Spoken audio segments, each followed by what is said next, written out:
അങ്ങനെയൊക്കെ ഒരു ചര്യ ഉണ്ടായിരുന്നു. മൊബൈൽ വന്ന ശേഷം നമ്മളതൊക്കെ ഒഴിവാക്കി. ഇപ്പൊ മൊബൈൽ വന്ന ശേഷം നമ്മൾ കല്യാണം പറയാൻ വരെ പോക്ക് നിർത്തിയില്ലേ. അങ്ങോട്ട് വരണോന്നാ ചോദിക്കല്. അങ്ങോട്ട് വരണോ വേണ്ട, ഇതിനാ ഞങ്ങൾ വന്നുകാണ്ട് നമ്മളെ പാൽപ്പൊടി കളീന് അങ്ങനെ പറഞ്ഞാൽ മതി എന്നാ പറയുന്നത്. എന്നങ്ങോട്ട് വരി അറിയില്ലല്ലോ. അപ്പോ ഈ മൊബൈൽ വരുന്നതിന് മുമ്പ് നമ്മളും വിരുന്ന് പാർക്കാൻ പോയിരുന്നു. വിരുന്ന് പാർക്കുക എന്നത് പണ്ടുള്ളൊരു ആചാര്യം. അബ്ദുല്ലാഹിബ്നു അബ്ബാസ് റളിയല്ലാഹു എന്ന് പറയുന്നു, ഞാൻ എന്റെ കുടുംബക്കാരിയാണ് റസൂലുള്ളാഹിന്റെ ഭാര്യ മൈമൂന ബീവി. അവിടെ ഞാൻ വിരുന്ന് പാർക്കാൻ പോകാറുണ്ടായിരുന്നു. അന്ന് ഒരു ദിവസം വിരുന്ന് പാർക്കാൻ ചെന്നപ്പോ ഇശാ നിസ്കാരം കഴിഞ്ഞ് അല്ലാഹുവിന്റെ റസൂല് ബന്ധുക്കൾ വന്നല്ലേ. അപ്പൊ അന്നിലക്ക് അല്പനേരം കുശല പ്രശ്നങ്ങളിൽ ഇടപെട്ടു. പിന്നീട് ഉടനെ കിടന്നുറങ്ങി. അപ്പൊ ഗസ്റ്റില്ലാത്ത ഇശാ നിസ്കാരം കഴിഞ്ഞ് അല്ലാഹുവിന്റെ റസൂൽ ഉടനെ കിടന്നുറങ്ങുന്നു.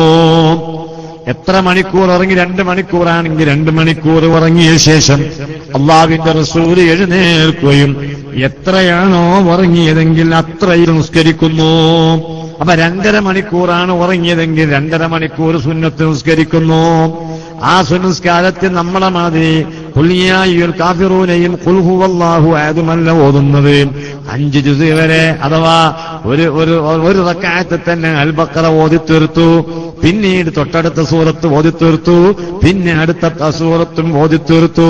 അങ്ങനെ നോക്കുകയാണെങ്കിൽ സൂറത്തുൻ നിസാ അടക്കം ഓതിയാൽ 5 ജുസ്ഓളം സൂറത്ത് ഒരൊറ്റ റക്അത്തിൽ ഓതി എന്നീ ചരിത്രത്തിൽ കാണാം. അങ്ങനെ എത്ര മണിക്കൂർ ഉറങ്ങിയോ അത്ര മണിക്കൂർ ഉറങ്ങും, നിസ്കരിക്കുകയും. നിസ്കാരം കഴിഞ്ഞ ശേഷം പിന്നെ ആയിഷ ബീവി പറയുന്നു, അല്ലാഹുവിന്റെ റസൂൽ ഭാര്യമാരുമായി ശാരീരിക ബന്ധത്തിൽ ഏർപ്പെടാൻ ഉദ്ദേശിച്ചിട്ടുണ്ടെങ്കിൽ പിന്നീട് ബാക്കിയുള്ള സമയം അതിനുവേണ്ടി ഉപയോഗപ്പെടുത്തുകയും അത് കഴിഞ്ഞ ശേഷം നബി സല്ലല്ലാഹു അലൈഹി വസല്ലമ തങ്ങൾ ഉറങ്ങുകയും സുബഹിന്റെ സമയത്ത് എഴുന്നേറ്റ് കുളിക്കുകയും നിസ്കാരത്തിന് നേതൃത്വം കൊടുക്കാൻ മുന്നിടുകയും ചെയ്യുന്നു. അപ്പൊ അല്ലാഹുവിന്റെ റസൂല് ഭാര്യമാരുമായി ശാരീരിക ബന്ധത്തിൽ ഏർപ്പെട്ടത് തഹജ്ജുദ് നിസ്കാരത്തിന്റെ ശേഷമാണെന്ന് ആയിഷ ബീവി റിപ്പോർട്ട് ചെയ്യുന്നു. നിങ്ങൾ നോക്കൂ, ബഹുമാനപ്പെട്ട വെളിയങ്കോട് ഉമർ ഖാദി തങ്ങളുടെ ആണ്ടിന്റെയും സമയം കൂടിയാണിപ്പോ. മഹാനവറുകൾക്ക് അഹ്കാമുൻ നിക്കാഹ് എന്നൊരു കിതാബുണ്ട്. ആ കിതാബ് ചരിത്രം നോക്കിയാൽ കാണാം, മഹാനവറുകൾ 1 മിനിറ്റ് പോലും സമയം വേസ്റ്റാക്കാത്ത ആളായിരുന്നല്ലോ. മഹാനവറുകൾ അന്ന് ഹജ്ജിന് പോകണമെങ്കിൽ ബോംബെയിലെത്തണം. ബോംബെയിലെത്തിയാൽ കപ്പൽ എന്നാണ് വന്നു പോകുന്നത്.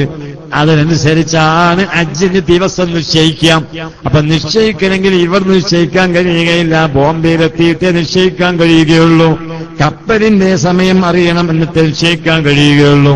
ഭാര്യയെയും കൂട്ടി ഹജ്ജിന് പുറപ്പെട്ടു ഉമർ ഖാദി തങ്ങളവറുകളെ. ബോംബെയിൽ എത്തി നോക്കുമ്പോ ഏകദേശം 2 ആഴ്ചയോളം താമസമുണ്ട് കപ്പല് വരാം. അപ്പൊ ഇത്രയധികം സമയം വെറുതെ കളയണ്ടേ? നാട്ടിലാണെങ്കിൽ പല പണി നടക്കും. ഇതിപ്പോ ഹജ്ജിന് ഇറങ്ങി ബോംബെയിലെത്തിയപ്പോ എന്ത് പണി നടക്കാനാണ്? അതുകൊണ്ട് ഈ ഒഴിവ് സമയം നല്ല കാര്യത്തിന് നീക്കിവെക്കാം എന്ന നിലക്ക് ആ യാത്രയിൽ ബോംബെയിൽ വെച്ച് മഹാനവറുകൾ ഒരു കിതാബ് എഴുതി. ആ കിതാബാണ് അഹ്കാമുൻ നിക്കാഹ് പറയുന്ന പവർ പ്രസ്. ആ പ്രസ്സിൽ പോയി പ്രിന്റ് ചെയ്യിപ്പിച്ചുകൊണ്ട് നാട്ടിലേക്ക് കൊടുത്തയച്ചിട്ടാണ് മഹാനവർ ഹജ്ജിന് പോയതെന്ന് അവിടുത്തെ ചരിത്രത്തിൽ പറയുന്നുണ്ട്. ആ ഗ്രന്ഥത്തില് അഹ്കാമുൻ നിക്കാഹ് എന്ന ഗ്രന്ഥത്തില് അവിടുന്ന് ഭാര്യമാരുമായി ശാരീരിക ബന്ധത്തിൽ ഏർപ്പെടാൻ പറ്റിയ സമയം ഒന്ന് പറഞ്ഞിരിക്കുന്നത് തഹജ്ജുദ് നിസ്കാരത്തിന്റെ ശേഷമാണ്. അതിന് മഹാനവർ പറയുന്ന കാരണം എന്താണ്? അത് നമുക്കും ഊഹിച്ചാൽ അറിയും. നമ്മൾ എപ്പോഴാണ് വിത്ത് വിതറാൻ നല്ലത്? ഏറ്റവും മുളക്കുന്ന സമയം. ആ സമയം നോക്കിയല്ലേ നമ്മൾ കൃഷി ഇറക്കാൻ. ഭാര്യമാരുമായി ശാരീരിക ബന്ധത്തിൽ ഏർപ്പെടുന്നത് ഏതൊരു ലക്ഷ്യത്തിന് വേണ്ടിയാണ്? സാലിഹീങ്ങളായ മക്കളുണ്ടാകും. അതിന് പറ്റിയ സമയം തഹജ്ജുദ് നിസ്കാരത്തിന്റെ സമയമാണ്. അപ്പൊ ആയിഷ ബീബി പറയുന്നു, അല്ലാഹുവിന്റെ റസൂല് രാത്രി 3 ഓഹരി വെക്കുകയും ആദ്യത്തെ സമയം ഉറങ്ങുകയും പിന്നെ അത്രയും നിസ്കരിക്കുകയും പിന്നീട് ബാക്കിയുള്ള സമയം സുബഹി വരെ അവിടെ ഉറങ്ങുകയും സുബഹിക്ക് എഴുന്നേൽക്കുകയും ചെയ്തിരുന്നു. 5 ജുസ് ഒക്കെ ഓതാൻ അത് ശരിക്ക് വളരെ നല്ല നിലയിൽ മഹ്റജ് ഒപ്പിച്ച് അക്ഷരം ഉരുവിട്ട് ശബ്ദും മദ്ദും ഒക്കെ ശ്രദ്ധിച്ച് അതിന്റെ എല്ലാ ഖിറാഅത്തിന്റെ നിയമങ്ങളും പാലിച്ചുകൊണ്ട് ഏകദേശം 5 ജുസ് ഓതണമെങ്കിൽ എത്ര മണിക്കൂർ നിൽക്കണം? അത്രയും മണിക്കൂർ അനങ്ങാതെ നിൽക്കുന്നതിനാൽ കാലിൽ നീര് വരുന്നു, കാല് അവരാതി പറയുന്നു. ആയിഷ ബീവി റളിയല്ലാഹു അൻഹ തന്നെ പറയുന്ന ഒരു സംഭവം കാണാം. ആയിഷ ബീവി റളിയല്ലാഹു അൻഹ പറയുകയാണ്, കാന നബി സ്വല്ലല്ലാഹു അലൈഹി വസല്ലം യഖൂമു മിനൽ ലൈൽ, അല്ലാഹുവിന്റെ റസൂൽ രാത്രി നിന്ന് നിസ്കരിക്കുമായിരുന്നു.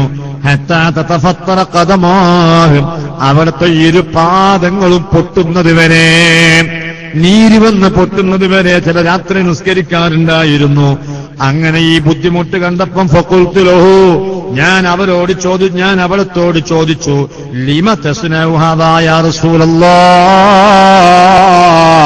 അല്ലാഹുവിന്റെ നബി റസൂലേ, നിങ്ങൾ എന്തിനാണ് ഇങ്ങനെ ചെയ്യുന്നത്? വഖദ് ഗുഫിറ ലക മാ തഖദ്ദമ മിൻ ദംബിക വമാ തഅഖറ, നബിയെ നിങ്ങൾക്ക് ആദ്യത്തെ ദോഷം, മുമ്പിലെ ദോഷം, പിന്നിലെ ദോഷം, ഇങ്ങനെ ഒരു ദോഷമില്ലല്ലോ, നിങ്ങൾക്ക് ദോഷം തന്നെ വരികയില്ലല്ലോ. അതുകൊണ്ടാണ് അള്ളാന്റെ റസൂലിനോട് ആയിഷ ബീവി വഖദ് ഗുഫിറ ലക മാ തഖദ്ദമ മിൻ ദംബിക വമാ തഅഖറ, നബിയെ നിങ്ങൾക്ക് മുന്തിപ്പോയതും പിന്തിയതുമായ ദോഷങ്ങളൊക്കെ പുറത്തു തന്നിട്ടുണ്ടല്ലോ എന്ന് പറഞ്ഞാൽ നിങ്ങൾക്ക് അങ്ങനെ ഒരു ദോഷം ചെയ്യാനുള്ള ചാൻസ് പോലും അല്ലാഹു തന്നിട്ടില്ലല്ലോ. അപ്പൊ ദോഷമേതുമില്ലാത്ത അങ്ങെന്തിനാണ് 2 കാലുകളും പരാതി പറയുന്ന രൂപത്തിൽ ഈ രൂപത്തിൽ നിസ്കരിക്കുന്നത് നബിയേ? ആ സമയത്ത് അല്ലാഹുവിന്റെ റസൂലിന്റെ മറുപടി, അഫലാ അകൂന അബ്ദൻ ശകൂറാ, എന്റെ ദോഷങ്ങളൊക്കെ പുറത്തു തന്നു നീ പറഞ്ഞല്ലോ. അതായത് ദോഷം ചെയ്യാത്ത ഒരു പ്രകൃതിയിൽ എന്നെ പടച്ചത് അല്ലാഹുവല്ലേ, ദോഷം ചെയ്യാത്ത ഒരു പ്രകൃതിയിൽ എന്നെ പടച്ചത് അള്ളയല്ലേ. ആ അല്ലാഹ്ക്ക് ശുക്ർ ചെയ്യണ്ടേ ആയിഷ. അല്ലാഹു അവന്റെ കരുണാകടാക്ഷം കൊണ്ടല്ലേ ദോഷം ചെയ്യാത്തവനാക്കി എന്നെ സൃഷ്ടിച്ചത്. ആ റബ്ബിനോട് ഞാൻ ശുക്ർ ചെയ്യണ്ടേ ആയിഷ. ഞാൻ ഇങ്ങനെയല്ലാതെ എങ്ങനെയാണ് ശുക്ർ ചെയ്യേണ്ടതെന്ന് ബീവിയോട് ചോദിക്കുകയാണ്. ഈ സംഭവങ്ങളൊക്കെ ഓർത്തുകൊണ്ട് ആ നിലക്ക് എനിക്ക് നിസ്കരിക്കാൻ കഴിയുന്നില്ലല്ലോ എന്ന കുറ്റബോധം കൊണ്ടാണ് ബഹുമാനപ്പെട്ട ഇമാം ബൂസൂരി തങ്ങൾ പറയുന്നത്, വലം തു സുന്നതമൻ അഹിയല്ലലാമൈല അനിസ്തകത് ഖദമാഹുൽ മിൻ വറമി മൗലായ സല്ലി വസല്ലിം ദായിമൻ അബദാ അലാ ഹബീബിക ഖൈറിൽ ഖൽഖി കുല്ലിഹിം. 2 കാലുകളും പൊട്ടുന്നത് വരെ ഇരുട്ടിനെ ജീവിപ്പിച്ച, രാവിലെ പകലാക്കിയ ഒരു നേതാവിന്റെ ചര്യയെ പിൻപറ്റാൻ എനിക്ക് കഴിയുന്നില്ലല്ലോ. അതുകൊണ്ട് ഓർത്തുകൊണ്ട് കരയുകയാണ്. അപ്പൊ നിങ്ങൾ നോക്കൂ, നമ്മൾ ബഹുമാനപ്പെട്ട കുണ്ടൂർ ഉസ്താദിന്റെ കഥ കേൾക്കുമ്പോ അവിടത്തെ സുന്നത്ത് മൃഗപ്പിടിച്ചുകൊണ്ട് അത് ഹയാത്താക്കാൻ എനിക്ക് കഴിയണമല്ലോ. അപ്പോഴല്ലേ ഞാൻ അവിടുത്തെ മുഹിബ്ബാവുകയുള്ളൂ എന്ന് ആലോചിക്കാൻ ഈ സമയം നമ്മൾ ഉപയോഗപ്പെടുത്തണം. എന്റെ പ്രിയപ്പെട്ട സഹോദരന്മാരെ, കൂട്ടത്തിൽ ഏതായാലും ഞാൻ പറഞ്ഞല്ലോ, നമ്മൾ രാത്രി നിസ്കാരത്തിന് വലിയ പ്രാധാന്യം കൊടുക്കണം. എന്താണ് ഈ രാത്രിക്ക് പകലിനേക്കാൾ മഹത്വമുണ്ടാകാനുള്ള കാരണം? ഒരു കാരണം, റമദാനിന് എന്താണ് മറ്റു മാസങ്ങളെക്കാൾ മഹത്വമുണ്ടാകാൻ കാരണം? മറ്റു മാസങ്ങളെക്കാൾ റമദാനിൽ മഹത്വമുണ്ടാകാൻ കാരണം ഷഹ്റു റമദാനല്ലദീ ഉൻസില ഫീഹിൽ ഖുർആൻ, ഖുർആൻ ഇറക്കിയ മാസം റമദാനാണ്. അതാണ് റമദാനിന്റെ മഹത്വം. ഇങ്ങനെയാണെങ്കിൽ ഖുർആൻ പകലിലാണോ രാത്രിയാണോ ഇറങ്ങിയത്? ഖുർആൻ രാത്രിയാണ് ഇറങ്ങിയത്. ഇന്നാ അൻസൽനാഹു ഫീ ലൈലത്തിൽ ഖദ്ർ. ഖുർആൻ രാത്രി സമയത്താണ് ഇറങ്ങിയതെന്ന് ഖുർആൻ പറയുന്നു. അപ്പോൾ ഖുർആൻ ഇറക്കപ്പെട്ട മാസം എന്ന നിലക്കാണ് റമദാനിന്റെ മഹത്വം വരുന്നത്. അതുപോലെ ഖുർആൻ ഇറക്കപ്പെട്ട സമയം രാത്രി എന്നതിനാലാണ് പകലിനേക്കാൾ രാത്രിക്ക് മഹത്വം വരുന്നത്. അതുകൊണ്ട് പകലിനേക്കാൾ ഇബാദത്ത് കൊണ്ട് ധന്യമാക്കേണ്ട സമയം രാത്രിയാണ്. രാത്രി ഇബാദത്ത് ചെയ്താൽ നബി തങ്ങൾക്ക് കൊടുത്ത ഓഫർ എന്താണ്? അസാ അൻ യബ്അസക റബ്ബക മഖാമം മഹ്മൂദ. നബിയേ, നിങ്ങൾക്ക് നമ്മൾ മഖാമം മഹ്മൂദ് തരും. മഖാമം മഹ്മൂദ് എന്നാൽ എന്താണ്? ഈ ലോകത്ത് അല്ലാഹു തആല പടച്ച എല്ലാ ജീവജാലങ്ങളെക്കാൾ അതിൽ അമ്പിയാക്കളുണ്ട്, മുർസലീങ്ങളുണ്ട്, ഔലിയാക്കളുണ്ട്, സലിഹീങ്ങളുണ്ട്. ഇവരെല്ലാവർക്കും എത്തിപ്പിടിക്കാൻ പറ്റാത്ത സ്ഥാനം, പ്രത്യേകിച്ച് നാളെ മഹ്ശറയിൽ പുന്നാര നബി ഉയർത്തിപ്പിടിച്ച ലിവാഉൽ ഹംദിന്റെ താഴെയാണ്. അതിന്റെ പിന്നാലെയാണ് അബുൽ ബശർ ആദം നബി അലൈഹിസ്സലാം അടക്കമുള്ള മനുഷ്യർ. മാത്രമല്ല, ഈ മനുഷ്യർക്കൊക്കെ സ്വർഗത്തിൽ പോകണമെങ്കിൽ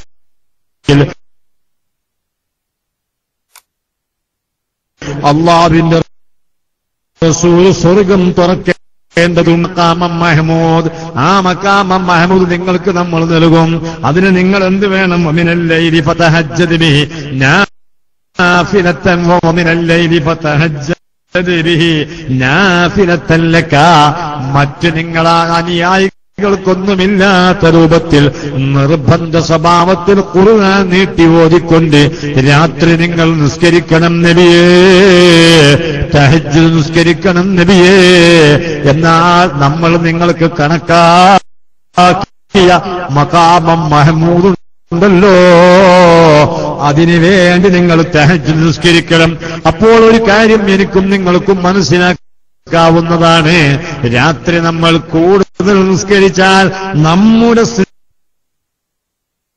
സ്ഥിതിക്കനുസരിച്ചുള്ള മഖാമം മഹ്മൂദ് നമ്മൾക്കും കിട്ടും. നമ്മളെ വാക്കിന് പഠിക്കൽ നമുക്ക് അംഗീകാരമുണ്ടാകും, നമ്മളെ കാര്യസാധ്യതകൾ വർദ്ധിക്കും. ഇതെല്ലാം ഇതുകൊണ്ട് നമുക്ക് കിട്ടാവുന്ന കാര്യമാണ്. മാത്രമല്ല, നമ്മുടെ എല്ലാ മശക്കത്തുകളും അല്ലാഹുവിനെ പറ്റുന്ന സമയവും രാത്രിയാണ്.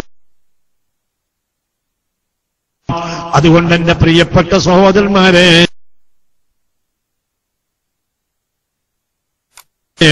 രാത്രി നിങ്ങൾ നോക്കൂ, നമ്മുടെ നേതാക്കന്മാരൊന്നും നിസ്കരിച്ചു പോന്ന മാറാൻ കഴിയുകയില്ല. ഏത് നല്ല മന്മാർ ചരിത്രം നിങ്ങൾ നോക്കൂ, അവരെ നന്മയുടെ പ്രധാന കാരണം അവർ രാത്രി ഇബാദത്താണ്. കൊണ്ടൂർ ഉസ്താദിന്റെ നിങ്ങൾ നോക്കൂ, അതിന്റെ അവരുടെ മഹാനൂറുകൾ സാധാരണ ഇതായി മുത്തഅല്ലിമീങ്ങളെ പോലെ തന്നെ പള്ളി ദർസിൽ ഓതിപ്പടിച്ച കുട്ടിയാണ്, മുത്തഅല്ലിമാണ്. ആരാന്റെ വീട്ടിൽ പോയി ഭക്ഷണം കഴിച്ച്, ഇന്നത്തെ മാതിരി ഹോസ്റ്റൽ സംവിധാനമില്ലാത്ത കാലത്ത് 10-ലേറെയോ 15 കൊല്ലമോ നീണ്ട ദർസ് പഠനം. അതിനുശേഷം അക്കാലഘട്ടത്തിലെ ഉസ്താദന്മാരൊക്കെ ചെയ്യുന്ന മാതിരി തബറുക്കിന് വേണ്ടി വെല്ലൂര് ത്തിൽ പോയി ബിരുദമെടുത്ത ഉസ്താദാണ്. അപ്പൊ ഒരു സാധാരണ മുത്തഅല്ലിം കഴിക്കുന്നു. അതുപോലെ കൊണ്ടൊരു ഉസ്താദ് ഓതി ഭക്ഷണം കഴിച്ചു, വീടുകളിൽ പോയി ഭക്ഷണം കഴിച്ചു, പള്ളിയിൽ കിടന്നുറങ്ങി, പള്ളിയിൽ തന്നെ ഓതിത്താൻ വസിച്ചു. പിന്നീട് ഒരു തബറുക്കിന് വേണ്ടി 2 കൊല്ലം വെല്ലൂര് ബാക്കിയാത്തിൽ പോയി ബാക്കവി ബിരുദം നേടി. കൊണ്ടൂർ ഉസ്താദ് കൊണ്ടൂർ അബ്ദുൽ ഖാദിർ മുസ്ലിയാർ ബാക്കവിയാണ്. അങ്ങനെ മഹാനവറുകൾ ഇവിടെ നാട്ടിൽ വന്നിട്ട് സാധാരണ ബാക്കവികൾ ചെയ്യുന്ന മാതിരി ദർസ് തുടങ്ങി. എവിടെയാണ് ദർസ്? ഒരു വെളിപ്പാടകലെ ഇവിടെ ക്ലാരിച്ചനക്കൽ ജുമുഅത്ത് പള്ളിയിലാണ് ദർസ് തുടങ്ങിയത്. വർഷങ്ങളോളം. അപ്പൊ രാവിലെ കുട്ടികൾ സുബഹി നിസ്കരിച്ചിട്ടങ്ങ് ഓതാനിരുന്നാലും ആ ഓത്ത് തന്നെ, അതിലിടയ്ക്ക് അല്പം ഭക്ഷണം, നിസ്കാരം, ഇതല്ലാത്ത വേറൊരു റെസ്റ്റില്ല, ഓത്ത് തന്നെ. അങ്ങനെ രാത്രി ഇശാ നിസ്കാരം കഴിഞ്ഞ് കുഞ്ഞുങ്ങൾ ഭക്ഷണം കഴിച്ച് അവർ ഓതിയ കാര്യങ്ങളിൽ അവർക്ക് ഡൗട്ടുകൾ തീർക്കാനുണ്ടെങ്കിൽ തീർത്തു. അതിനാ രണ്ടാം ദർസ് എന്ന് പറഞ്ഞ് എന്തിനാണ്? പകല് ഓതിയ കാര്യങ്ങളൊക്കെ വായിച്ചോതാനാണ് ഒന്നാമത്തെ ദർസ്. അങ്ങനെ അത് കഴിഞ്ഞ് നിസ്കാരം കഴിഞ്ഞ് അദ്ദാദും കഴിഞ്ഞ് ഭക്ഷണം കഴിച്ചു വന്നാല് നാളെ ഇനി പാഠം മാറ്റണം.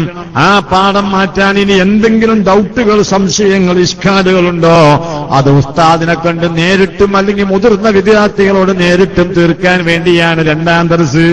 രണ്ടാം ദർസും കഴിഞ്ഞ് കുഞ്ഞുങ്ങളൊക്കെ ഒരു 11:30-11 മണിയോ ഉറങ്ങിയാൽ സാധാരണ മുദർരിസുമാരും റൂമിൽ ഉറങ്ങുകയാണ്. എന്നാൽ ക്രാരിച്ചനക്കൽ പോയി നിങ്ങൾ അന്വേഷിച്ചു നോക്കൂ. മുദർരിസിന്റെ മാതിരി തന്നെ ദർസ് നടത്തുന്നു, രാത്രി ഉറങ്ങുന്നു. എന്നാ ചില ദിവസം സുബഹിന്റെ ബാങ്ക് കൊടുത്ത് റൂമിലേക്ക് നോക്കുമ്പോ കുണ്ടൂർ ഉസ്താദിനെ റൂമിൽ കാണാനില്ല.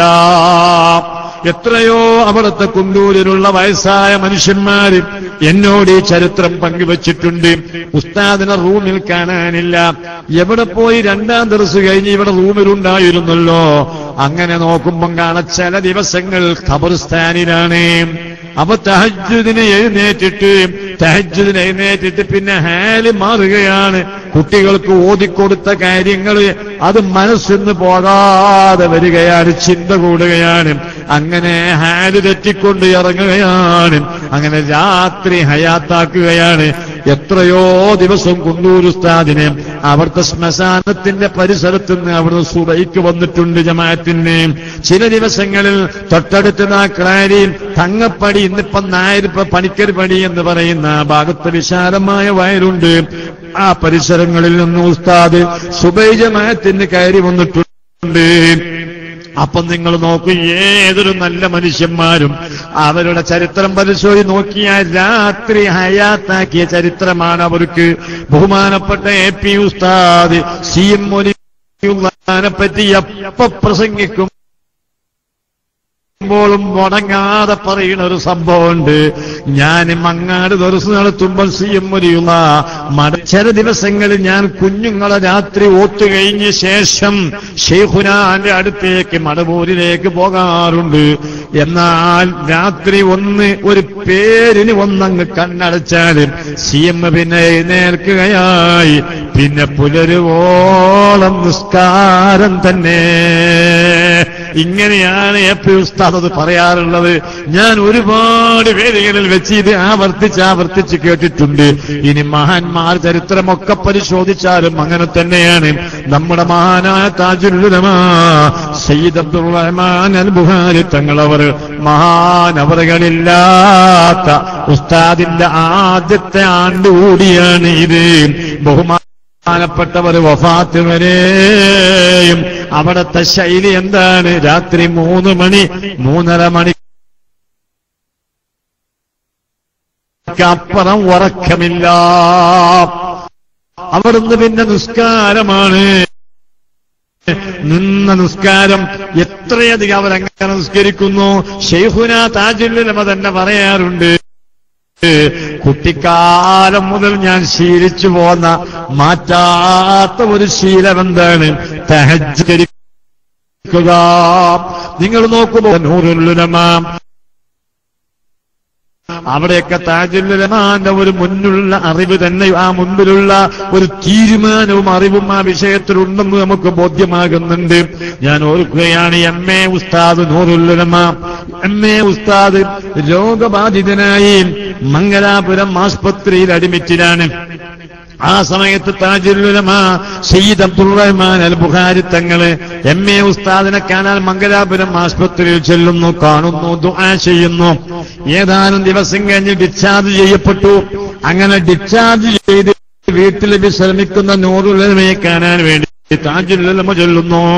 ആ സമയത്ത് നൂറുൽ ഉലമ കഴിച്ചു പറയും, വേണ്ടി ദ്വാരക്കണം, അവസാനം നന്നാകാൻ വേണ്ടി ദ്വാരക്കണം. എനിക്ക് ഇനി വേറെ ഒരു മുറാദുമില്ല, അതിനു വേണ്ടി ദ്വാരുന്നാൽ മതി. ആ സമയത്ത് ആ കൈ പിടിച്ചുകൊണ്ട് താജുൽ ഉലമ പറഞ്ഞൊരു വാക്കുണ്ട്, അള്ളാഹുവിനോട് ഞാൻ ആഫിയത്ത് കിട്ടാൻ വേണ്ടി ദ്വാരക്കുന്നു, ദീനി ഏറ്റെടുക്കാൻ ഇവിടെ ആളെ വേണം. നിങ്ങൾ നോക്കൂ, അന്ന് കൂടെയുള്ള അസൈനാർ മാഷ് ഇത് റിസാലയുടെ ഗൾഫ് വാരികയിൽ, ഗൾഫ് മാസികയിൽ അദ്ദേഹം നീണ്ട തങ്ങളെപ്പറ്റി തങ്ങളോടൊപ്പം ഖിദ്മത്തോട് നടന്നൊരു മാഷ്, അദ്ദേഹം ഈ കാര്യങ്ങൾ വളരെ വ്യക്തമായി എഴുതുന്നുണ്ട്. അദ്ദേഹം ഞാൻ കേട്ടതാണ്, ആഖിബത്ത് നന്നാകാൻ വേണ്ടി നിങ്ങൾക്ക് ആഫിയത്ത് കൂടാനാണ് ഇപ്പം ദ്വാർക്കണത്, ദീൻ ഏറ്റെടുക്കാൻ ഇവിടെ ആള് വേണം എന്ന് പറഞ്ഞാൽ ഞാൻ നിങ്ങളെ ആദ്യം പോവുകയാണ്. എന്റെ ശേഷം ഞാൻ ഏറ്റെടുത്ത കാര്യം നിങ്ങൾ തുടർന്ന് ഏറ്റെടുക്കണമെന്ന് ആ വാക്കിൽ എവിടെയോ ഒളിഞ്ഞു കിടക്കുന്നില്ലേ? അത് ആ ഭാഗം ഇങ്ങനെ വായിക്കുമ്പോൾ കണ്ണീരോടുകൂടി അത് വായിച്ചു തീർക്കാൻ കഴിയുകയുള്ളൂ. ആ നൂറുൽ ഉലമ നിങ്ങൾ നോക്കൂ, അവിടുത്തെ സ്ഥിതി എന്താണ്? അവിടുന്ന് രാത്രി 3 മണിക്ക് തന്നെയാണ് എഴുന്നേൽക്കുന്നത്. നിങ്ങളെക്കാളും എന്നേക്കാളും എത്ര പ്രായമുണ്ട് അവർക്കാർക്കും രാത്രി 3 മണിക്ക് എഴുന്നേൽക്കുന്നതിന് യാതൊരു ക്ഷീണവുമില്ല. നിസ്കരിക്കുക എന്നത് ആഴ്ച നൂറുൽ ഉലമയെ കാണുന്നതിന് വേണ്ടി മാത്രം ഞാൻ ഒരിക്കൽ വീട്ടിൽ നിന്ന് തൃക്കരിപ്പൂരിലേക്ക് പോയി. വെള്ളിയാഴ്ചയാണ്. വെള്ളിയാഴ്ച രാവിലെ 11 മണിക്ക് ഞാൻ അവിടെ എത്തി. ആ സമയത്ത് ഞാൻ കണ്ട കാഴ്ച, ബഹുമാനപ്പെട്ട MA ഉസ്താദ് തന്റെ പ്രാർത്ഥനാ മുറിയിൽ നിന്ന് നിസ്കരിക്കുകയാണ്. സുന്നത്ത് ആപതില്ലാത്തവർക്ക് പോലും വേണമെങ്കിൽ സാധ്യമല്ലെങ്കിൽ ഇരുന്ന് നിസ്കരിക്കാവുന്നതാണ്. എന്നാൽ 94 വയസ്സ് പ്രായമുള്ള ബഹുമാനപ്പെട്ട നൂറുൽ ഉലമ നിന്ന് നിസ്കരിക്കുന്നു. സുന്നത്ത് എത്രയോ നേരം നിസ്കരിക്കുകയാണ്. അപ്പൊ അവരൊക്കെ ളുഹ കാമിലായി നിസ്കരിക്കുകയാണ്. നമ്മൾ നിസ്കരിക്കുന്ന ഞാനും നിങ്ങളും തന്നെ നിസ്കരിക്കുകയാണെങ്കിൽ തന്നെ 2 റക്അത്തിൽ ചുരുക്കുമ്പോ അവരൊക്കെ കാമിലായ ളുഹ നിസ്കരിക്കുന്നു, കാമിലായ വിത്ർ നിസ്കരിക്കുന്നു. അപ്പൊ ഏതൊരു മനുഷ്യന്മാരും നന്നാവുന്നത് നിസ്കാരം വർദ്ധിപ്പിക്കുന്നത് കൊണ്ടാണെന്ന് ഇത്തരം ജീവിച്ചിരിക്കുന്നവരുടെയും മറഞ്ഞു പോയവരുടെയും ചരിത്രം നോക്കിയാൽ നമുക്ക് മനസ്സിലാകും. മാത്രമല്ല, അതിൽ അല്ലാഹു മുഅ്മിനീങ്ങൾക്ക് താമസിക്കാൻ വേണ്ടി ഒരുക്കി വെച്ചിരിക്കുന്ന സ്വർഗമില്ലേ, സ്വർഗത്തിലെ തോട്ടങ്ങളില്ലേ, ആ സ്വർഗത്തോട്ടങ്ങൾ പടച്ചു വെച്ചിരിക്കുന്നതും തഹജ്ജുദ് നിസ്കരിക്കുന്നവർക്കാണ് എന്ന് വിശുദ്ധ ഖുർആൻ നമ്മെ പഠിപ്പിക്കുന്നുണ്ട്. സൂറത്തുൽ ദാരിയാത്ത് നോക്കുക, സൂറത്തുൽ ദാരിയാത്തിന്റെ 15-16 അല്ലാഹു തആല പറയുന്നു. വിശുദ്ധ ഖുർആനിൽ സൂറത്തുൽ ദാരിയാത്തിൽ പറയുന്നു, ഇന്നൽ മുത്തഖീന ഫീ ജന്നാത്തിൻ വഉയൂൻ. മുത്തഖീങ്ങൾക്ക് നമ്മൾ അരുവികൾ ഒഴുകിക്കൊണ്ടിരിക്കുന്ന തോട്ടങ്ങൾ സംവിധാനിച്ചു വച്ചിരിക്കുന്നു. ഓ എന്റെ പ്രിയപ്പെട്ട മുതഅല്ലിമീങ്ങളെ, നിങ്ങൾ ഇനി ഓതി വലുതായി ചെറിയ കുഞ്ഞുങ്ങൾ ഇനി തഫ്സീറൊക്കെ എത്തുമ്പോ അതിന്റെ വ്യാഖ്യാനങ്ങളിലേക്ക് നിങ്ങൾ പോകുമ്പോ വളരെ വ്യക്തമായി നിങ്ങൾക്കിത് ഓതിപ്പടിക്കാൻ പറ്റുന്ന ഒരു സംഗതിയാണ്. അഥവാ സ്വർഗത്തിൽ അല്ലാഹു തആല റെസിഡൻസ് മേഖല ഒരുക്കിയിട്ടുണ്ട്. സ്വർഗാവകാശികൾക്ക് താമസിക്കാൻ പ്രത്യേകമായ മേഖല ഒരുക്കിയിട്ടുണ്ട്. ആ ഭാഗത്തിന്റെ പേര് ജന്നാത്തു അദ്ൻ എന്നാണ്. അതിന്റെ പ്രത്യേകത എന്താണ്? ധാരാളം പുഴകൾ ഒഴുകിക്കൊണ്ടിരിക്കുന്നു, ധാരാളം പുഴകൾ ഒഴുകുകയാണ്. ആ പുഴകളുടെ ടേണിങ്ങുകളിൽ, വളവുകളിൽ, തിരിവുകളിൽ, പുഴകളുടെ ഇടകളിൽ നല്ല തോട്ടങ്ങൾ, പുഷ്പാലങ്കൃതമായ തോട്ടങ്ങൾ, നല്ല പച്ചപ്പുള്ള തോട്ടങ്ങൾ. ആ തോട്ടങ്ങൾക്ക് ഉള്ളിലാണ് സ്വർഗാവകാശികൾക്ക് താമസിക്കാനുള്ള കെട്ടിടങ്ങൾ.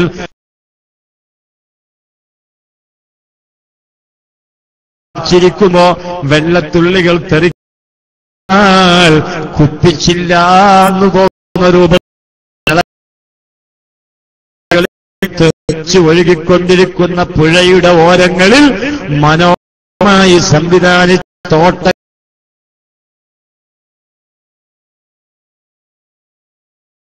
കൊണ്ട്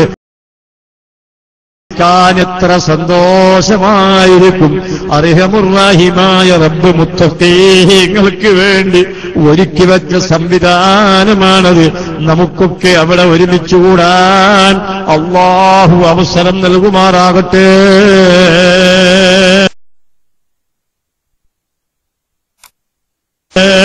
എന്നാൽ എന്റെ മുത്തുമോമിനീങ്ങളെ പറയുന്നു, ഇന്നഹും കാനൂ മിനൽ ലൈലി മാ യഹ്ജഊൻ.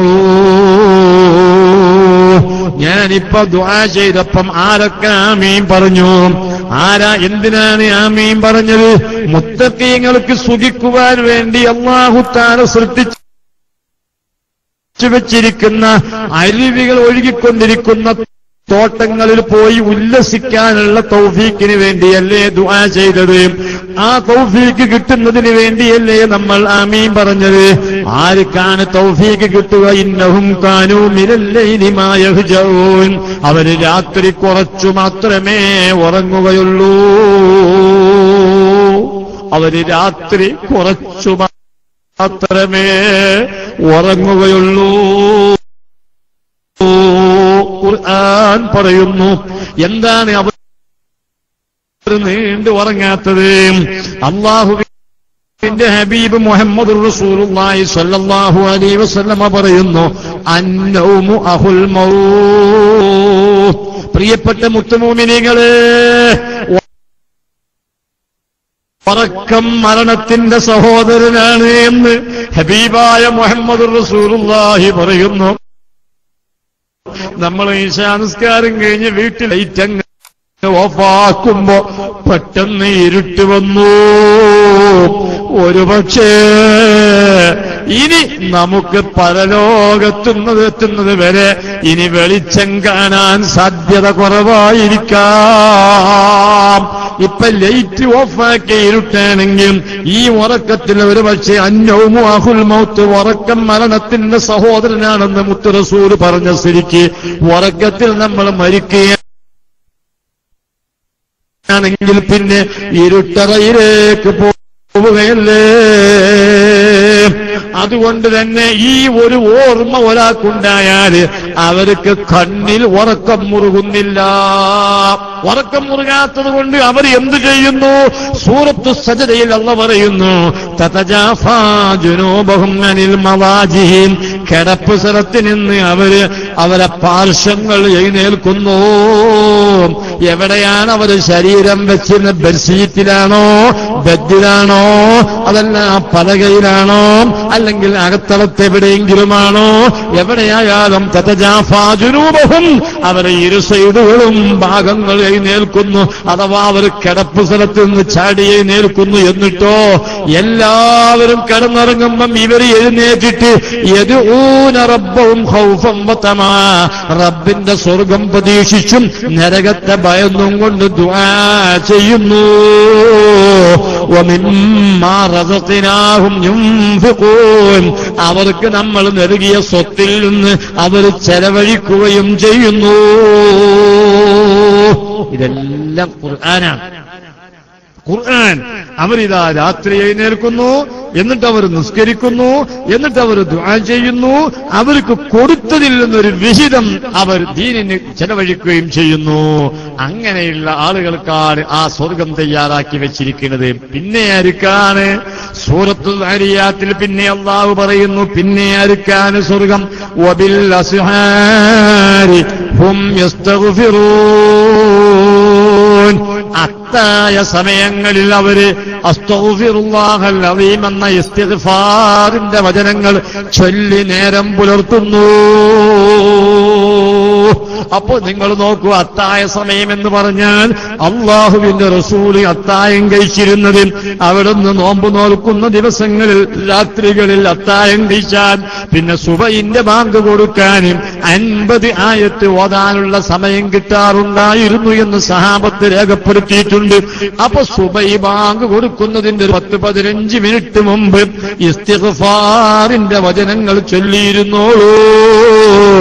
അവർക്കാണ് നമ്മൾ സ്വർഗം സംവിധാനിച്ചിരിക്കുന്നതെന്ന് സൂറത്തുൽ ദാരിയാത്തിൽ അല്ലാഹു പറയുന്നു. അപ്പൊ പ്രിയപ്പെട്ട സഹോദരന്മാരെ, ഹബീബായ മുഹമ്മദ് റസൂലുള്ളാഹി സ്വല്ലല്ലാഹു അലൈഹി വസല്ലമയും അവിടുത്തെ ശിഷ്യന്മാരായ താബിഈങ്ങളായ നേരത്തെ ഞാൻ പരാമർശിക്കപ്പെട്ട നമ്മളിൽ നിന്ന് പിരിഞ്ഞു പോയവരും ഇന്ന് നേതൃത്വം കൊടുക്കുന്നവരുമായ നേതാക്കന്മാർ ചെയ്യുന്ന മാതിരി ഒന്നും എനിക്കും നിങ്ങൾക്കൊന്നും ഇബാദത്തെടുക്കാൻ കഴിയുകയില്ല. എന്തുകൊണ്ട്? നമ്മൾ രാവിലെ ജോലിക്ക് പോകുന്നവരും ഇബാദത്ത് ഇൽമു കുറഞ്ഞവരും മിസ്കീന്മാരുമാണ്. എന്നാൽ നമ്മൾക്ക് കൂട്ടിയാൽ കൂടൂല എന്ന നിലക്ക് ഈ മഹാന്മാരെ കഥ വായിച്ച് ഇവിടെ വന്ന് ദ്വയറുന്നുകൊണ്ട് മാത്രം ഞമ്മക്കെത്രയാണ്? 5:05 നാളത്തെ സുബഹിന്റെ വാങ്ക് 5:05 ആയിരിക്കാം. നിങ്ങൾ നോക്കൂ, ശാസ്ത്രീയമായ ഒരു മനുഷ്യൻ രാത്രി സമയം 6 മണിക്കൂർ മാത്രമേ ഉറങ്ങേണ്ടതുള്ളൂ. 6 മണിക്കൂറിലപ്പുറം 1 മിനിറ്റും ഉറങ്ങണ്ട എന്ന് ശാസ്ത്രമതം പറയുന്നു. അങ്ങനെയാണെങ്കിൽ 10 മണിക്ക് ഒരാൾക്ക് ഉറങ്ങാൻ കഴിഞ്ഞാൽ 11, 12, 1, 2, 3, 4 മണിക്ക് എഴുന്നേറ്റാൽ അയാൾക്ക് 6 മണിക്കൂർ പൂർത്തിയായ ഉറക്കം കിട്ടും. എന്നാൽ ഇനിയും ബാങ്ക് കൊടുക്കാൻ 1 മണിക്കൂറും 5 മിനിറ്റും നാളെയുണ്ട്. എന്നാൽ നമ്മളെ വക 1/2 മണിക്കൂർ, ശാസ്ത്രത്തിന്റെ പുറമെ 1/2 മണിക്കൂർ നമ്മളെ വകയും ഉറങ്ങിയാൽ 4:30 മണിക്ക് നമുക്കെല്ലാവർക്കും എഴുന്നേൽക്കാൻ സാധിച്ചാൽ ഉടനെ വുളൂ ചെയ്തുകൊണ്ട് ഒരു 2 റക്അത്ത് തഹജ്ജുദും വിത്ർ നിസ്കരിച്ചിട്ടില്ലെങ്കിൽ ഒരു 3 റക്അത്ത് വിത്ർ നിസ്കരിച്ചിട്ട് ഏറ്റവും ചുരുങ്ങിയത് ആ ഇരുന്ന ഇരിപ്പിൽ നിന്ന് ഒരു 33 വട്ടമെങ്കിലും അസ്തഗ്ഫിറുല്ലാഹൽ അലീം എന്ന് ചൊല്ലിക്കൊണ്ട് നരകത്തിൽ നിന്ന് അള്ളാഹുവിനോടൊരു മോചനം ചോദിക്കാനും സ്വർഗപ്രവേശനം ചോദിക്കാനും അതിന്റെ ശേഷം മരിക്കുന്നത് വരെയുള്ള നമ്മുടെ ജീവിതത്തിലുള്ള ഇടങ്ങേറുകളും ബുദ്ധിമുട്ടുകളും പ്രയാസങ്ങളും നീങ്ങിക്കിട്ടും അള്ളാഹുവിനോട് ദ്വാരക്കുന്ന ഒരു ശൈലി ഞാനും നിങ്ങളും ഇന്നു മുതൽ സ്വീകരിക്കുകയാണെങ്കിൽ നാളെ സുബഹി മുതൽ നാളെ തഹജ്ജുദ് സമയം നാളെ 4 മണി മുതലോ 4:30 മണി മുതലോ ഇനി അങ്ങോട്ട് വഫാത്ത് വരെ സ്വീകരിക്കുകയാണെങ്കിൽ മരണം വരെ നമുക്കൊരു നവോന്മേഷം ഉണ്ടാവും, നല്ലൊരു ഉന്മേഷം ഉണ്ടാവും. എന്താ വെച്ചാൽ എന്റെ പ്രയാസങ്ങളൊക്കെ ഞാൻ അള്ളാഹിനോട് പറയേണ്ട സമയത്ത് പറഞ്ഞിട്ടുണ്ട്. അത് നമുക്ക് ആത്മസംതൃപ്തി നൽകും. വേറെ ആരോടും അത് വിളിച്ചു പറയേണ്ട ആവശ്യം വരില്ല. അതിനോടൊപ്പം നിങ്ങൾ നോക്കൂ, നമ്മളിതാ കുണ്ടൂർ ഉസ്താദിന്റെ നേതൃത്വത്തിൽ നമ്മൾ ഈ നടത്തി വരുന്ന ഓരോ പ്രവർത്തനങ്ങളുണ്ട്. നമ്മുടെ ദേവാ കോളേജിന്റെ ബിൽഡിങ്ങിന്റെ പണി, അതിന്റെ പുറമെ പലയിടങ്ങളിലും പള്ളി നിർമ്മാണങ്ങൾ, സംഗതികളൊക്കെ നടക്കുമ്പോ ഉസ്താദിന്റെ മക്കളോടൊപ്പം ഇവിടുത്തെ കമ്മിറ്റിയോടൊപ്പം നിന്ന് ഇവിടെ വരുന്ന ഈ മുഹിബ്ബീങ്ങൾ ചോദിക്കാതെ തന്നെ അല്ലാഹ് പറഞ്ഞ മാതിരി നമ്മൾ നൽകിയതിൽ നിന്ന് കണ്ടറിഞ്ഞ് അവർ ചെലവഴിക്കുകയും ചെയ്യും. ആ ഒരു ശീലം കൂടി നമുക്കുണ്ടായിക്കഴിഞ്ഞാൽ നാളെ ഈ മഹാന്മാരോടൊക്കെ ഒപ്പം നമുക്ക് സ്വർഗത്തിൽ പ്രവേശിക്കാൻ കഴിയും. ഉസ്താദിനെന്ന് പറയുന്നതിലേക്ക് ചെന്നാലും ഒരിക്കലും ഞാൻ ആ മക്ബറയുടെ അടുത്ത് നിൽക്കാറില്ല. അങ്ങനെയാണ് ചെയ്യേണ്ടത്. അവരെ ബഹുമാനിച്ചുകൊണ്ട് വിട്ടു നിൽക്കണമെന്നാണ്. മാത്രമല്ല നമ്മുടെ ഈ പൃഷ്ഠഭാഗം, ബാക്ക് ഭാഗം അവരിൽ കാണുന്ന രൂപത്തിലുള്ള നടക്കാനും പാടില്ല. അങ്ങനെയൊക്കെയാണ് നമ്മൾ ചെയ്യേണ്ടത്. ഞാൻ പരമാവധി എവിടെയെങ്കിലും സിയാറത്തിന് പോകുമ്പോൾ അങ്ങനെയൊക്കെ ചെയ്യാറുണ്ട്. പക്ഷെ ആ നിയമങ്ങളൊന്നും ഞാൻ ഇവിടുന്ന് പാലിക്കാറില്ല. ഞാൻ നേരെ വന്ന് ഉസ്താദിന്റെ മുഖത്തിന് നേരെയാണ് ഞാൻ സാധാരണ ഇവിടെ ഇരിക്കുകയും നിൽക്കുകയും ഒക്കെ ചെയ്യും. കാരണം എന്താണ്, ഉസ്താദും നമ്മളും ഓരോരുത്തരും അങ്ങനെയായിരുന്നു. ഉസ്താദിന്റെ അടുത്തിരിക്കാം. ഞാൻ ഒരിക്കൽ വഫാത്തിന്റെ ഒരാഴ്ച മുമ്പ് വീട്ടിൽ ഞാൻ ചെന്നപ്പോ അവിടെ ഉസ്താദിനെ വളഞ്ഞ് എല്ലാരും കൂടെ മങ്കൂസുമാര് തോന്നുകയാണ്. എല്ലാരും ഉസ്താദിനെ പോയിഞ്ഞിരിക്കുകയാണ്. അപ്പൊ ആ കാലിന്റെ ഭാഗത്ത് ഞാനും ഇരുന്നു. മങ്കൂസുമാര് തീർന്നപ്പോ ആ 7 വാങ്ങിയിട്ട് ആ ദ്വാന്റെ ഭാഗം അതിനോട് ഏൽപ്പിച്ച് ദ്വാരക്കീന്ന് പറഞ്ഞു കാണ്ട് അങ്ങനെ ഒരു അനുഗ്രഹീതമായ ഒരു സന്തോഷം അവിടെ നിനക്ക് ഉണ്ടാവുകയുണ്ടായി. അങ്ങനെ അടുത്ത് തൊട്ടുരുമി കബറിൽ മരണം വരെ നമ്മൾ തൊട്ടുരുമി കഴിഞ്ഞു. വഫാത്തിന്റെ ശേഷം നമ്മൾ ആ കബറോട് ചേർന്ന് കൊണ്ടാണ് ഇതാ നിൽക്കുന്ന ആൾക്കാരൊക്കെ ഇപ്പൊ ദ്വാരക്കോളും. ഞാനും അങ്ങനെയാ. ഉസ്താദായിട്ട് അങ്ങനെയാണ്. ശാരീരികമായി ഇടപഴകി തൊട്ടുമുത്തിക്കൊള്ള ജീവിതമാം. ആ ഉസ്താദിനോടൊപ്പം സ്വർഗത്തിലും തൊട്ടുമുത്തിക്കഴിയാൽ നമുക്ക് അല്ലാഹു തൗഫീഖ് നൽകുമാറാകട്ടെ. അതിന് ഉസ്താദിന്റെ ശീലങ്ങളിൽ നമുക്ക് പ്രാവർത്തികമാക്കാൻ പറ്റുന്ന ശീലങ്ങളൊക്കെ നമ്മൾ പ്രാവർത്തികമാക്കണം. നിസ്കാരം, അതുപോലെ വൈപ്പാടുകൾ, കുട്ടികളോട് കിർഫ, ോട് ആദരവ്, ആലിമീങ്ങളോട് സ്നേഹം, നമ്മുടെ സംഘടനയോട് കൂറ്, സംഘടനയ്ക്ക് നേതൃത്വം നൽകുന്നവരോട് വലിയ മതിപ്പ്, ഇതെല്ലാം ഉസ്താദ് കാണിച്ചു എന്ന ശീലങ്ങളാണ്. അത് ജീവിതത്തിൽ നിലനിർത്താൻ നമുക്ക് അല്ലാഹു തൗഫീഖ് നൽകുമാറാകട്ടെ എന്ന് ദുആ ചെയ്തുകൊണ്ട് ആമുഖ വാക്കുകൾ ഞാൻ നിർത്തുകയാണ്. മുണ്ടൂർ ഉസ്താദ് അരീക്കോട് മജ്മഉമായി വളരെ ബന്ധം പുലർത്തി, അത് ഓരോ സ്ഥാപനക്കാർക്കും അതേ ശൈലി പറയാൻ കഴിയും. ഞാൻ നിങ്ങൾക്കറിയില്ല, കേരളത്തിലെ ആദ്യത്തെ ദഅവാ കോളേജാണ് അരീക്കോട് മജ്മഅ്.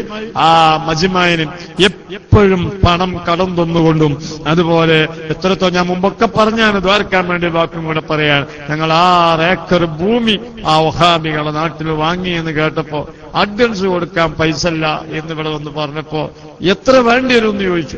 50,000 ഉറുപ്പ്യ വേണ്ടി വരും. 50,000 ഉറുപ്പ്യ ഞാൻ ആരോടെങ്കിലും വാങ്ങിത്തരാ, അഡ്വാൻസ് കൊടുക്കി, ആ സ്ഥലം ഞമ്മക്ക് എടുക്കണം എന്ന് പറഞ്ഞു. അങ്ങനെ 50,000 ഉറുപ്പ്യ ഇവിടുന്ന്, സ്വന്തം പൈസ അല്ല, എവിടുന്നോ വാങ്ങി തന്നു. അങ്ങനെ ഞങ്ങൾ അഡ്വാൻസ് കൊടുത്തു. 20-25 ലക്ഷം ഉറുപ്പ്യ വേണം 6 ഏക്കർ സ്ഥലത്തിന്. അങ്ങനെ ഒരു മാസം കഴിഞ്ഞ് കണ്ടപ്പോ ചോദിച്ചു, എന്റെ അഡ്വാൻസ് ഞാൻ തന്ന പൈസ എവിടെയെന്ന് ചോദിച്ചു. നിങ്ങൾ തന്ന പൈസ തരണമെങ്കിൽ ഞങ്ങൾക്ക് എന്തെങ്കിലും കിട്ടണ്ടേ? ഞങ്ങൾക്കൊന്നും കിട്ടിയിട്ടില്ല, ഇതിലെ പിരിവൊന്നും പോയി ശരിയായിട്ടില്ല, ഒന്ന് ഫത്വാണില്ല. ഫത്വാണില്ലെങ്കിൽ ഒരു പണിയുണ്ട്, ഞമ്മക്ക് അവിടുന്ന് കുത്തുബിയത്തിയല്ല, ആരാന്റെ പറമ്പെന്നപ്പോ കുത്തുബിയത്തല്ല അറിയണേ, ഞമ്മ പറമ്പല്ല. 50,000 ഉറുപ്പ്യ അഡ്വാൻസ് കൊടുത്തിട്ടുള്ളൂ, 6 ഏക്കർ സ്ഥലം. എങ്ങനെയാ കുത്തുബിയത്തില്ല അവിടുന്ന്? അത് ഓനോട് ചോദിച്ചാൽ മതിയോ? നമ്മൾ 50,000 കൊടുത്തില്ലേ, ഞമ്മക്കാണ് കുത്തുബിയത്തല്ലാറും. അങ്ങനെ ഇവിടുന്ന് തീരുമാനിച്ച് ഒരു വെള്ളിയാഴ്ച ജുമഅത്തേക്ക് ഞാനവിടെ വരും, ഞമ്മക്ക് അവിടുന്ന് അങ്ങോട്ട് ഓതാന്ന് പറഞ്ഞു. അങ്ങനെ ഇവിടുന്ന് പുറപ്പെട്ടപ്പോഴാ പറയുന്നത്, അതൊരു മട്ടാണെങ്കിൽ AP ഉസ്താദും കൂടി വേണമെന്ന് പറഞ്ഞു. നിങ്ങൾ ആലോചിക്കുക, AP ഉസ്താദിനെ ഒരു പറമ്പക്ക് കുത്തുബിയത്തിന് വിളിക്കുക എന്ന് പറഞ്ഞാൽ അത് എങ്ങനെ ഉസ്താദ് ക്ഷണിക്കും? അതൊന്നും കുഴപ്പമില്ല, മൂപ്പരുണ്ടെങ്കിൽ വരും, ഞാൻ പറഞ്ഞെന്ന് പറഞ്ഞാൽ മതിയാണ്. അപ്പൊ വിളിച്ചു, ഉസ്താദ് പറഞ്ഞ ഞാനും വരാറ് ഉള്ളൂർ ഉസ്താദ്. അങ്ങനെ അവർ രണ്ടുപേരും ഒന്ന് കുത്തുബിയത്തിയല്ലേ, ഒരു പിരിവൊന്നും എടുത്തില്ല, അവിടുന്ന് പറമ്പിൽ ഒന്ന് കുത്തുബിയത്തിയല്ലേ. ആ ഒറ്റ കുത്തുബിയത്ത് കാരണം എന്ന് പറയാം. ആ വഴി അങ്ങ് ഫത്വായി. പിന്നീട് മുഅ്മിനീങ്ങളെ ഖൽബെടുത്തു, രജിസ്റ്റർ ചെയ്തു. ഇന്നിപ്പോ ആ പറമ്പിൽ മാത്രം 1400-ലേറെ കുട്ടികൾ പഠിക്കുന്നുണ്ട്. അരീക്കോട് തെരട്ടമ്മൽ നമ്മുടെ മെയിൻ സ്ഥാപനം തായത്തങ്ങാടിയാണ്. ഇപ്പൊ നമ്മൾ ആ സൈറ്റിന് ഉസ്താദിന്റെ മനോഹരമായ ഒരു ഗേറ്റ്, ശൈഖുനാ കുണ്ടൂർ ഉസ്താദ് മെമ്മോറിയൽ ഗേറ്റ് പണിയണമെന്ന് ഞാൻ മനസ്സിലൊരാഗ്രഹമുണ്ട്. ഈ മഖാമിൽ വെച്ച് ഞാനിത് പറയുകയും ചെയ്തിട്ടുണ്ട്. അതുകൊണ്ട് അതൊക്കെ അല്ലാഹു തആല ഫത്വാക്കി തരുമെന്ന നിലയ്ക്ക് അപ്പൊ ഒരു കാലത്ത് നമ്മളെ കാലശേഷം ആ സ്ഥാപനം അവിടെ നിലനിൽക്കുന്ന കാലത്തോളം അവിടെ വരുമ്പോ ഇങ്ങനൊരു ചരിത്രം അതിലുണ്ട് എന്ന് അറിയണ്ടേ. വേറെയും അവിടെ ഒരുപാട് ചരിത്രങ്ങളുണ്ട്. അപ്പൊ ഉസ്താദുമായി ബന്ധപ്പെട്ട് അതിലേക്ക് ഞാൻ പോവുകയല്ല. അതുകൊണ്ട് തന്നെ ഉസ്താദിന്റെ ആണ്ട് ഞങ്ങൾ എല്ലാ വർഷവും അവിടെ നടത്താറുണ്ട്. ഈ വർഷം ഉസ്താദിന്റെ പൊന്നുമക്കള് അവിടെ അതൊന്ന് വിപുലമാക്കണം എന്ന് പറഞ്ഞിട്ടുണ്ട്. ഇൻഷാ അല്ലാഹ് ഈ വർഷം അതുപോലെ അവിടെ തന്നെ ഒരു വിപുലമായി നടത്താനും കൂടെ നമ്മൾ ആഗ്രഹിക്കുന്നുണ്ടെന്ന സന്തോഷവും കൂടെ ഇവിടെ അറിയിച്ചുകൊണ്ട് എന്റെ സംസാരം ഞാൻ നിർത്തുന്നു. റഹിമുർ-റഹീമായ മലിക്കുൽ ജബ്ബാറായ റബ്ബ് ഉസ്താദിന്റെ ദറജ വർദ്ധിപ്പിച്ചു കൊടുക്കുമാറാകട്ടെ. അവിടുത്തെ ഒരു ദുനിയാവിലും ആഖിറത്തിലും അല്ലാഹു നമുക്ക് പ്രദാനം ചെയ്യുമാറാകട്ടെ. റബ്ബിന്റെ പൊരുത്തത്തിൽ ഖിദ്മത്ത് ചെയ്യാൻ ആഫിയത്തുൽ ആയുസ് നമുക്കൊക്കെ പ്രദാനം ചെയ്യുമാറാകട്ടെ. ഉസ്താദിന്റെ മുഹിബ്ബീങ്ങളാണ് ഈ വന്നതൊക്കെ. ഇതാ കരിപ്പോൾ അബ്ദുള്ള മുസ്ലിയാർ അബൂദാബിയിൽ നമ്മുടെ പ്രസ്ഥാനത്തെ സജീവമാക്കി നമ്മെ സാമ്പത്തികമായൊക്കെ സഹായിക്കുന്ന നേതൃത്വം നൽകി അദ്ദേഹം ഇന്നിപ്പോ ഒരു ഭാഗം തളർന്ന് ആരോഗ്യം ഇത്ര പ്രയാസപ്പെട്ടിട്ടാണ് ഇപ്പൊ കരിപ്പോളിന്ന് ഇവിടെ ഈ എത്തിയിരിക്കുന്നത്. അല്ലാഹു ഇതിന്റെയൊക്കെ ബറക്കത്ത് കൊണ്ടും അവർക്ക് ശിഫയും ആഫിയത്തും പ്രദാനം ചെയ്യുമാറാകട്ടെ. വാഖിറു ദഅവാനാ അൽഹംദുലില്ലാഹി റബ്ബിൽ ആലമീൻ. അസ്സലാമു അലൈക്കും.